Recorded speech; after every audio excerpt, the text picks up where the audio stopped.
자, 지금까지 팔복을 쭉 봐왔는데 그 7가지의 복과 조금 오늘 말씀은 좀 다르죠. 뭐가 다릅니까? 다른 복들은 한 절 말씀으로 딱 끝납니다. 그죠? 그런데 오늘 말씀은 10절, 11절, 12절 세 개의 절로 이루어져 있는 것을 보게 됩니다. 또 나중에 보게 되겠지만 축복의 내용도 2가지가 들어가 있는 것을 우리가 보게 됩니다. 다른 데는 한 가지만 들어가 있습니다. 2가지가 들어가 있습니다. 그런데 그 하나님의 복을, 마지막 복을 누릴 수 있는 길은 딱 한 가지. 자, 10절, 11절, 12절을 읽으셨는데, 자, 그 길이 무엇입니까?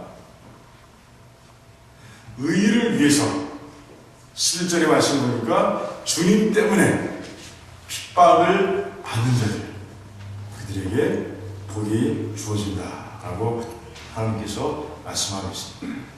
그러니까 예수 그리스도를 믿는 것 때문에 우리 앞에 어려움이 놓이고 그 어려움이 생명을 걸어야 되는 그런 어려움이 우리 앞에 놓여있다 할지라도 그것을 극복해내고 주님을 따르는 제자로서 주님의 말씀을 순종하는 자들, 그 뜻을 이루기 위해서 정말 충성하고 헌신하는 자들에게 하나님께서 복을 주신다라고 말씀하십니다. 그런데 저도 이 말씀을 읽는 가운데 밋밋하더라고요. 왜 그렇죠? 우리 미국에 사는 사람들은 핍박이 없어요? 적어요. 글쎄 이 둘 중에 하나인 것 같은데 그러다 보니까 밋밋해요. 자, 이제 한번 상상을 해보겠습니다. 좀 유치한 상상이에요. 하지만 한번 해봅시다. 우리가 예배를 드리고 있는데요, 갑자기 엔타이 크라이스트를 지향하는 그런 무리들이 총을 가지고 예배에 들어옵니다. 딱 들어와서는 큰 소리로 외칩니다. 자, 내가 너희들에게 살 길을 주겠다. 이 총을 맞지 않을 수 있는 길을 내가 열어주겠다. 너희는 오늘부터 이제 예수 그리스도를 안 믿겠다라고 결단하는 사람들은 내 오른편으로 가고, 그래도 나는 예수 그리스도를 믿겠다라고 그렇게 고백하는 사람들은 왼쪽으로 서라. 오른쪽에 있는 사람들은 다 살 것이고 살려줄 것이고, 왼쪽에 있는 사람들은 분명히 죽일 것이다 라고 얘기했어요. 자, 여러분 어디 편에 서있어요? 네? 왼쪽? 그 우리 성들은 다 왼쪽에 쓰시는 거죠? 그런 일이 있더라도 좀 유치하긴 하지만 그렇게 하실 거예요? 이게 바로 복을 받는 자들이라는 것입니다. 아무리 생명을 위협하는 어려움이 있다 할지라도 내가 예수를 믿습니다, 내가 굴하지 않습니다, 포기하지 않습니다 라고 믿음을 고백하는 사람들에게 하나님께서 마지막 복을 주시겠다라고 말씀하십니다. 여러분, 오픈도어라는 그 선교 기관 아십니까? 교회가 잘 설 수 없는 것, 복음이 잘 전해지지 않는 나라나 지역으로 들어가서 성령을 보급하는 그런 선교단체예요. 그 선교단체의 그 발표에 따르면요, 지금도 2억 명에서 2억 5천 명에 이르는 기독교인들이 핍박 가운데서 신앙을 지켜가고 있다고 얘기합니다. 4억 명에 가까운 크리스찬들은요, 정말 자유롭지 못한 그런 환경 속에서 신앙생활을 해나가고 있다라고 그렇게 발표합니다. 그런데 제가 이 발표, 이 숫자를 아무리 제가 말씀을 드려도 여러분들의 마음은 그렇게 감동적이거나 뭐라 그럴까요? 먼 나라의 일처럼만 아마 들려질 거예요.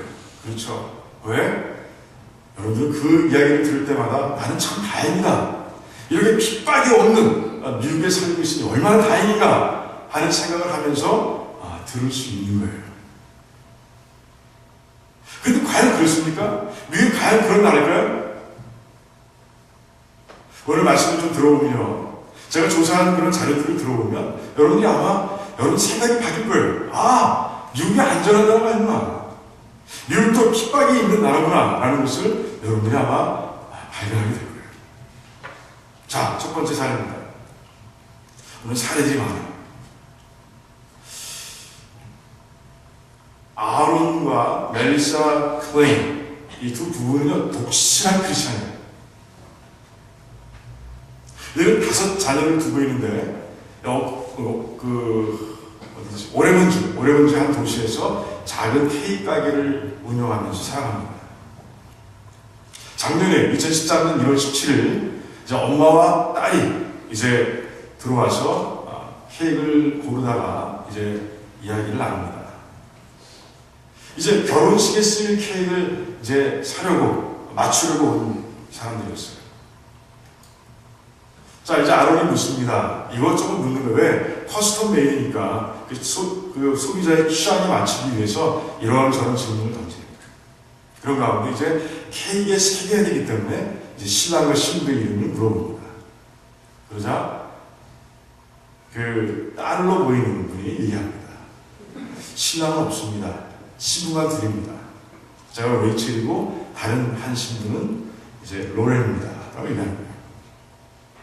독실한 크리스찬인 아론은요, 그 부부는 깜짝 놀라지만, 하지만 똑똑한 목소리로 하지만 공손하게 이제 대답합니다. 저는 크리스찬입니다. 그래서 동성 간의 결혼에 쓰일 케이크는 저는 만들지 않습니다. 다른 가게를 찾아주시면 감사하겠습니다. 라고 얘기합니다. 그래서 화를 냅니다. 그리고 엄마와 딸은 나갑니다. 다른 가게를 찾으면 좋았을 뻔했는데 그렇지 않아요. 이제 오레곤주 노동청이라고 해야 되나? 그곳에 이제 자기의 불만 사항을 접수시킵니다. 그뿐이 아니에요. 자기가 속해 있고 그리고 자기가 알고 있는 동성애자들에게 이제 케이크 가게 얘기를 이제 막 알리고 SNS를 통해서 퍼뜨립니다. 그러자 1월 17일 그 다음 날부터 이제 그 아론과 멜리사가 경험하는 그 케이크 가게는 굉장한 어려움에 접하게 됩니다. 오레곤주에서 이제 연락이 옵니다. 내가 이런 불만을 접수해 받았는데 사실입니까? 그렇다면 당신들은 2007년에 우리 오레곤주에서 만들어진 불평등 방지법을 위반했습니다. 1년 동안의 합의 기간을 줄 테니까 그 불만을 토로한 그분과 함께 이제 협의해서 이제 좋은 결론을 내리기 바랍니다. 하지만 그렇지 못한다면 당신은 벌금을 내야 될 겁니다. 큰 벌금을 내야 될 겁니다. 라고 얘기합니다. 그뿐이 아닙니다. 동성애자들이 몰려오기 시작합니다. 그 가게 앞에서 피켓을 들고 이제 시위를 하며 영업을 방해합니다. 이제 그 웹사이트가 있는데 웹사이트에 하루에도 수백 개씩의 뭐라 그럴까요? 그 허탄 그런 댓글들이 계속해서 들어옵니다. 막 신경쓰레기에 걸린 것 같습니다. 어떤 사람은 직접 가게 안으로 들어와서 아주 무섭게 행동하고 나가는 사람들도 있습니다. 그 정도가 아니에요. 그 케이크 가게와 관련되어 있는 업체들에 전화를 해서 그 가게하고 거래하면 내가 당장 우리들이 불매운동을 벌이겠다고 얘기합니다. 결국에는 이런 마피아시라고 표현했는데 마피아식인 그 공격에 의해서 이제 아론과 멀리사는요 그 점포물을 이제 8월 달에 닫습니다. 그 집으로 옮깁니다. 하지만 집도 안전한 것이 아니에요. 하루는 드라이브에서는 그 딜리버리용 케이크, 그 차 밴에 어떤 사람들이 들어와서 그 안을 난장판으로 만들어 놓고 그리고 뒤 창문에다가 비각 이렇게 얘기하는 B-I-G-O-T 그러니까 광신자라는 그런 단어를 스프레이로 뿌려서 새겨놓고 그리고 갑니다. 섬뜩하죠? 섬뜩 아니겠어요? 그렇게 1년이 넘는 시간을 그 아론과 멜리사는 보내지만 아론은 그래도 다 힘들합니다. 그래서 아론이 이제 한 크리스천 매거진과 함께 인터뷰하는 가운데 이런 고백을 합니다. 정말 성경 말씀에 근거해서 내가 하지 말아야 할 일을 안 했을 뿐인데 이런 반응이 나타나는 것을 보고 참 신기하기도 하고 참 가슴이 아프게 됐습니다. 하지만 지금에서야 하나님 말씀이 주님께 주신 말씀이 참 진리구나 하는 생각을 합니다. 요한복음 15장에 보면 세상이 주님을 미워했고 또 주님께서 선택하신 자들을 세상이 미워할 것이라고 말씀하셨는데 그대로 돼가는 모습을 보면서 참 이제 하나님 말씀을 더 의지하게 됐고 더 믿게 됐습니다. 저는 이 어려운 가운데서도 예수님께서 나를 지켜주시며 이 모든 과정을 이기게 하실 것을 저는 믿습니다. 비록 이제 합의가 되지 않고 주 법에 의해서 내가 가진 것을 모두 빼앗기고 잃게 된다 할지라도 저는 괜찮습니다. 우리는 괜찮습니다. 정말 주님을 위해서 내가 한 가지 정말 믿음을 지켰다는 그 한 가지 사실만으로도 우리들은 기뻐할 수 있습니다. 라고 이제 고백합니다. 그런데 정말 이 클레인 부부가 겪었던 이 일들이 말이죠. 이제 미국 사회에서 특별한 사건이 아니라는 거예요. 2012년 칙필레 대표입니다. 댄 캐티라고 있습니다. 칙필레라고 아세요? 칙필레. 사실은 시카고는 많지 않아요. 그래서 잘 모르는데 미국 전역에 1600개 정도의 프랜차이즈를 갖고 있는 대형 치킨 베이스 패스트푸드 전문점이에요. 그때 2012년에 무엇이 있었습니까? 정말 동성간의 결혼이 합법화 돼야 된다, 그렇지 않아야 된다라고 이렇게 디베이팅 하던 아주 열풍이 있던 그런 때였습니다. 그때 때는요, 아주 담대하게 합니다.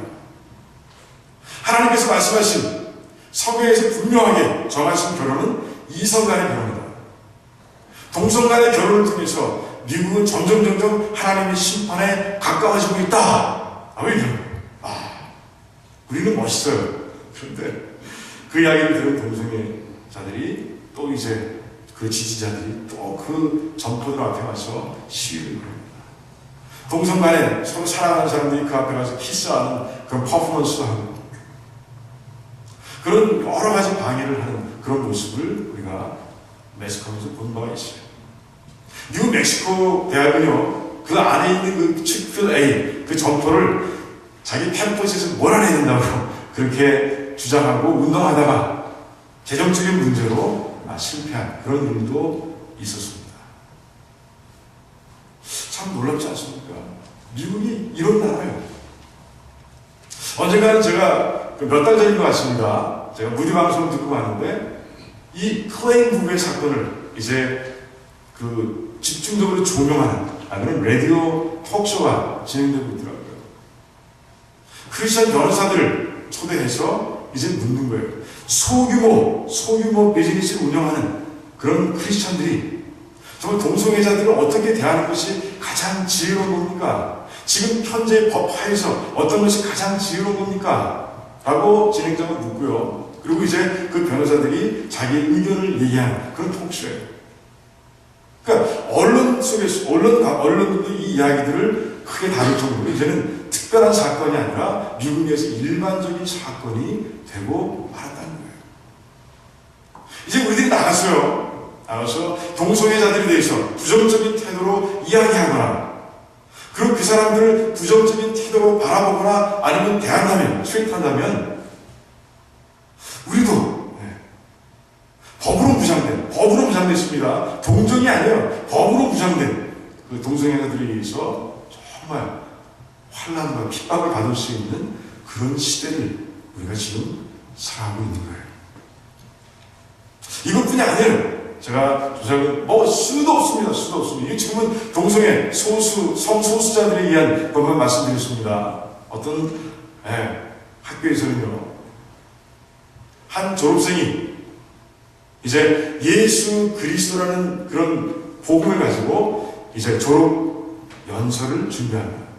그 대표자예요. 제일 학점을 잘 맞았기 때문에 대표가 돼서 전하는 거예요. 그런데 연방법원이 그 사실을 알고 법원의 판사가 너 그렇게 하면 제일에 갈 수 있다라고 위협한 그런 사건이 있었어요.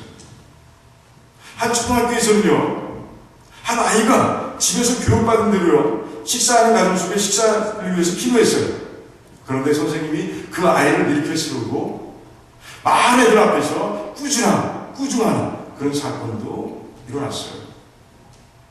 한 시에서는요, 그래요. 시니어들을 위한 액티비티 센터에선 절대로 설교를 들을 수 없으며 찬송할 수 없으며 복음을 전할 수 없다는 그런 금지령을 내리는 사건도 있었어요. 캘리포니아 한 도시에서는요, 집에서, 가정에서 성경 공부를 했다고 해서 그 시로부터 300불의 벌금 고지서를 받습니다. 가정에서는 종교적인 그리고 비영리단체의 어떤 행동, 그 행위도 할 수 없다라는 그런 지방법에 따라서 300불의 벌금을 부여합니다.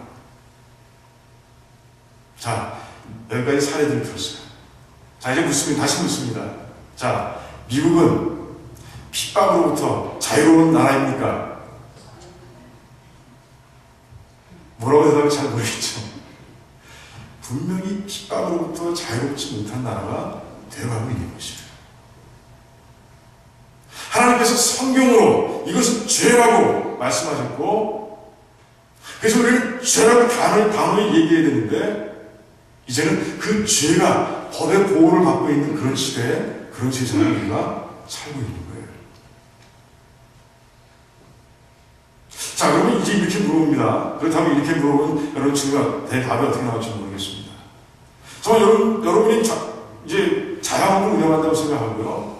정말 아론과 멀리사 클레이 그 부부가 당한 그런 사건을 똑같이 당했다고 했을 때, 여러분은 여전히 그 아론과 멜리사처럼 끝까지 믿음을 지키며 투쟁할 수 있겠습니까?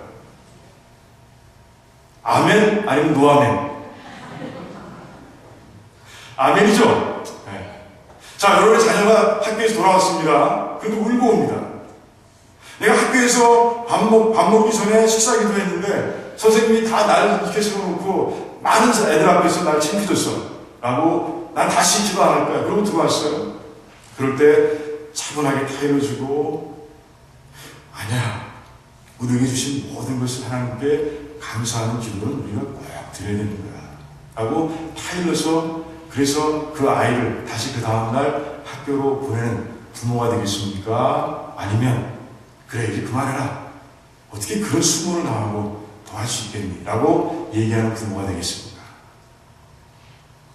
자, 질문을 던지고 나니까 정말 어떻게 할지 모르겠죠.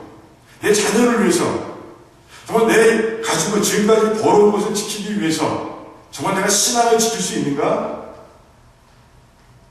아이가 상처를 입는 것을 봐가면서도 내가 신앙을 가르칠 수 있겠는가?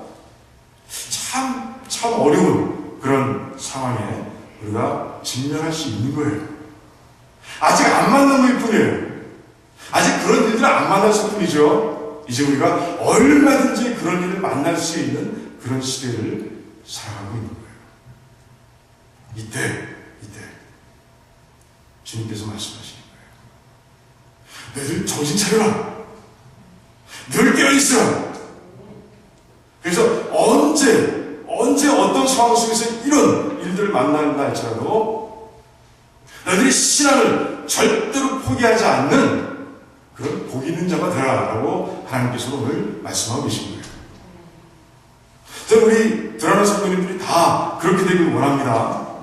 어떤 조건과 어떤 상황 속에서도 그것이 핍박이라 할지라도 내 생명을 잃어버릴 수도 있는 그런 가능성 있는 핍박이라 할지라도 나에게 구원 주신 그 예수님, 나를 하나님의 나라의 시민으로 만들어주신, 하나님의 백성으로 만들어주신, 자녀로 만들어주신 그 하나님을 내가 놓지 않겠습니다 라고 고백하며 달려가는 그런 여러분들이 되시기를 주님의 이름으로 축원드립니다.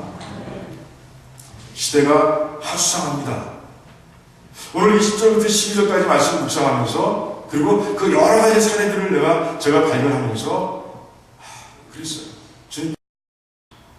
주님 정말 이런 상황을 만나고 싶지 않습니다. 하지만 만난다면 당당히 이겨낼 수 있는 믿음을 허락해 주십시오 라고 기도하게 됐어요. 기도가 나오더라고요. 자, 그런데 본문 말씀을 보니까 그런 핍박을 당할 때라도 어떻게 하라고요? 기뻐하고 즐거워하라 라고 하나님께서 말씀하고 계세요. 어떻게 핍박을 당하는데 어떻게 기뻐하고 즐거워할 수 있습니까?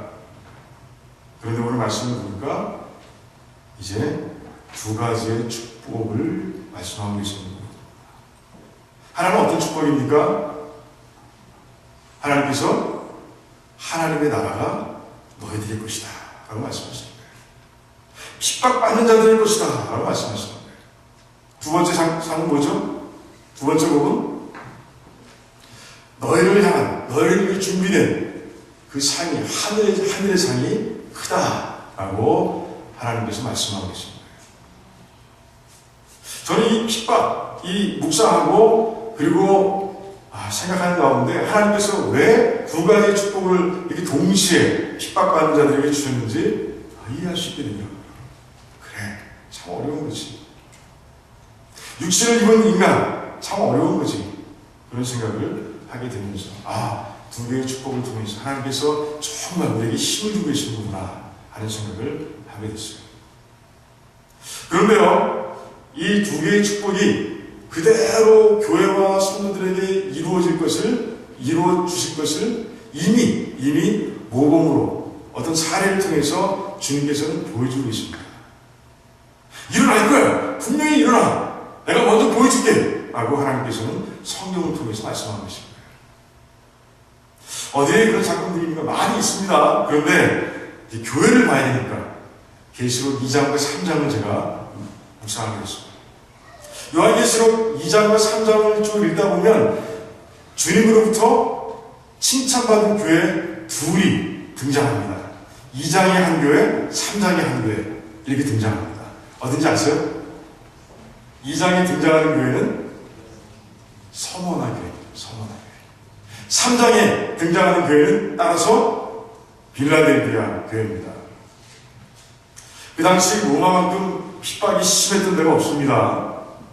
정말 로마 시대 핍박을 이겨냈다 하면 그건 굉장한 믿음인 거예요. 왜 그렇습니까? 그들을 핍박하는 세력들은 두 가지였어요. 하나는 유대인들이었습니다. 유대교를 믿는 유대인들이었습니다. 바울이 선교하는 과정 중에서 제일 많이 정말 박해를 받았던 대상이 누구예요? 바로 유대인들이에요.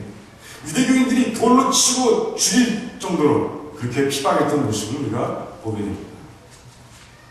또 한 가지는 뭡니까? 로마 황제 사상이에요. 우상 숭배.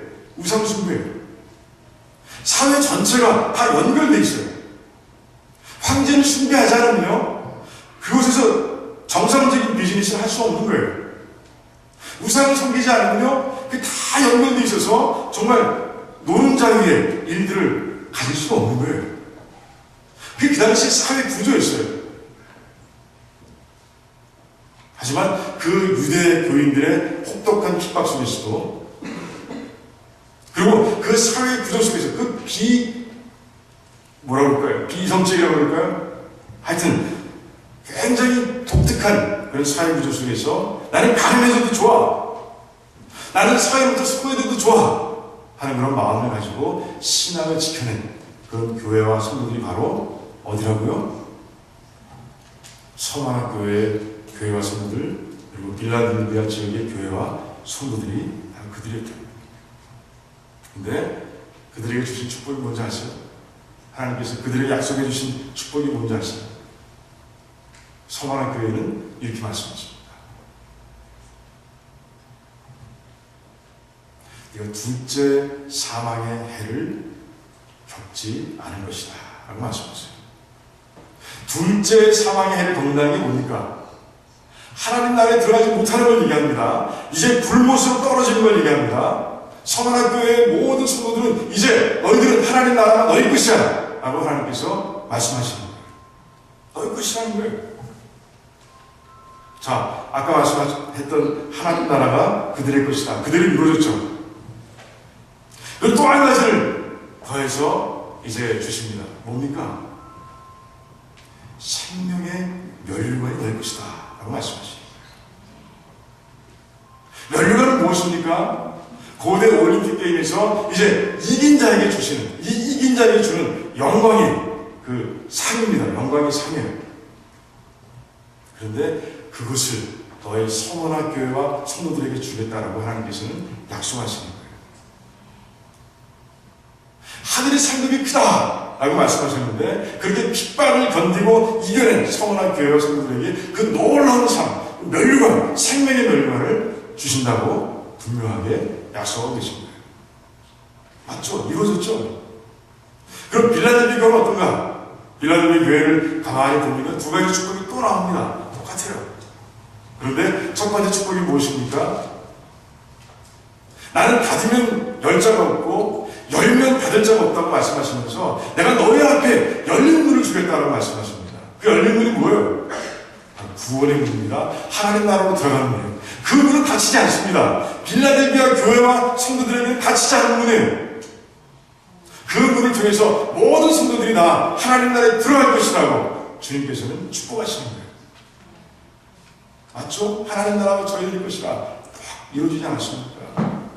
두 번째 축복은 무엇입니까? 너희들은 하나님 나라, 그 하나님 나라의 기둥이 될 것이야. 그리고 그 기둥에는 내 이름과 하나님의 이름과 그리고 새 예루살렘의 이름이 기록되어 있을 거야 라고 말씀하십니다. 이게 무슨 말입니까? 여러 가지 해석이 있습니다. 저는 누가복음 19장의 말씀을 통해서 이야기했습니다. 여러분 누가복음 19장에 보면요 문화의 비유가 있어요. 열문화의 비유가 있습니다. 주인이 먼 길을 떠나기 전에 이제 그 종들에게 10명의 종에게 한 문화씩을 나눠줍니다. 그리고 그것을 잘 관리하도록 만드십니다. 돌아왔습니다. 종들이 이제 자기 남긴 거 가져옵니다. 10문화, 5문화 그대로 그냥 한 문화 갖고 오는 종들이 있습니다. 그 가져온 것에 따라서 이제 주인은 10고을을 맡기기도 하고 5고을을 맡기기도 하고 이제 혼내기도 하십니다.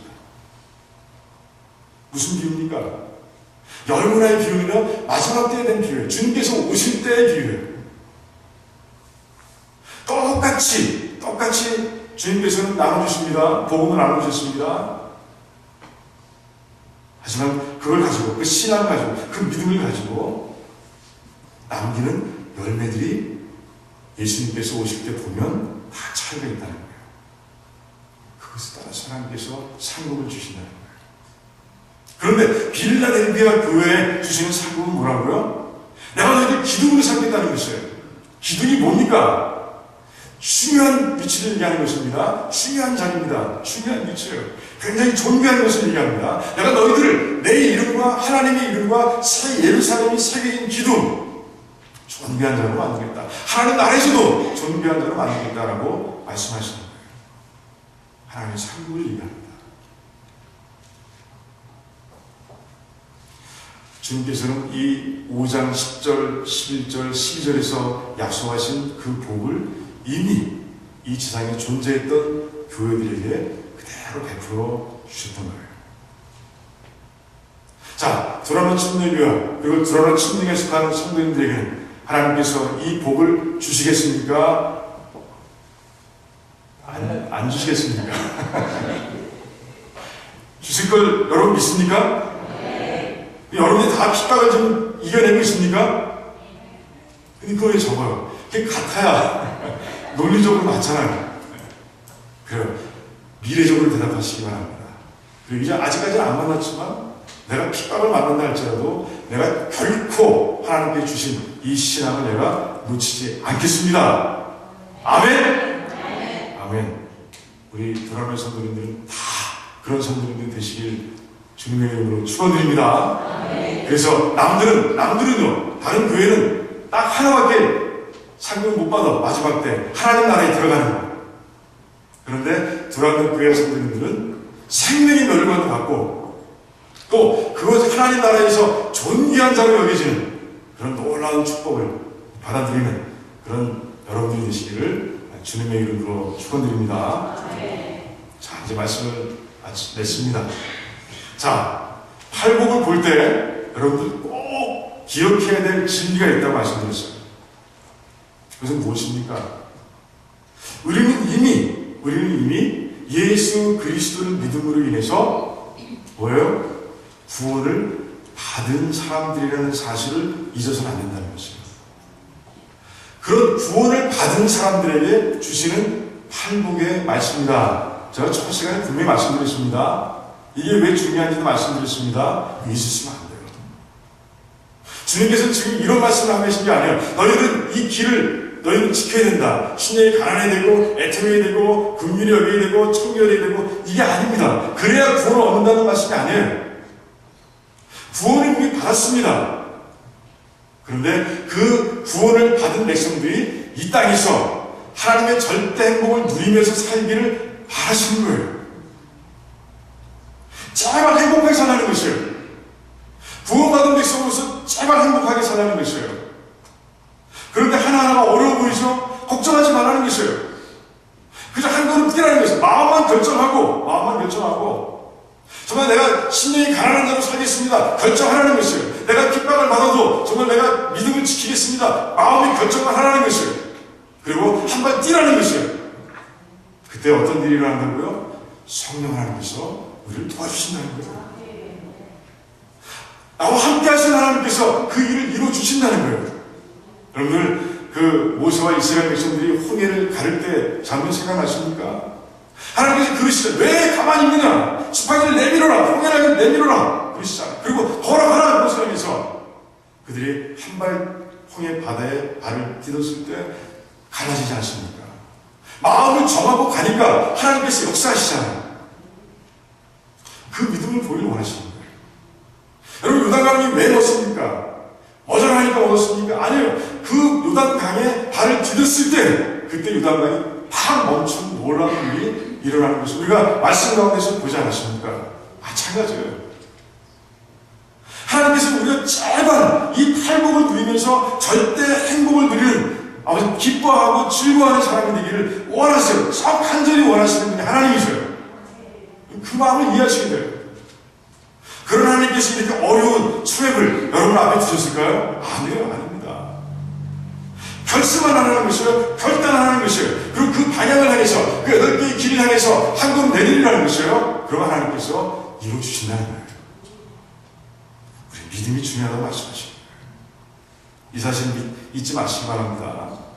그래서 결단하고 그 길을 향해서 한 발 믿음으로 내딛고 그런 가운데 우리를 도우시는 하나님의 손길, 우리를 그 길로 이제 끊임없이 이끌어가시는 하나님의 그 사랑의 손길을 늘 체험하면서 이렇게 약속하신 그 팔복을 다 누리시는 아름다운 백성들이 되시기를, 정말 복된 백성들이 되시기를 주님의 이름으로 축원드립니다.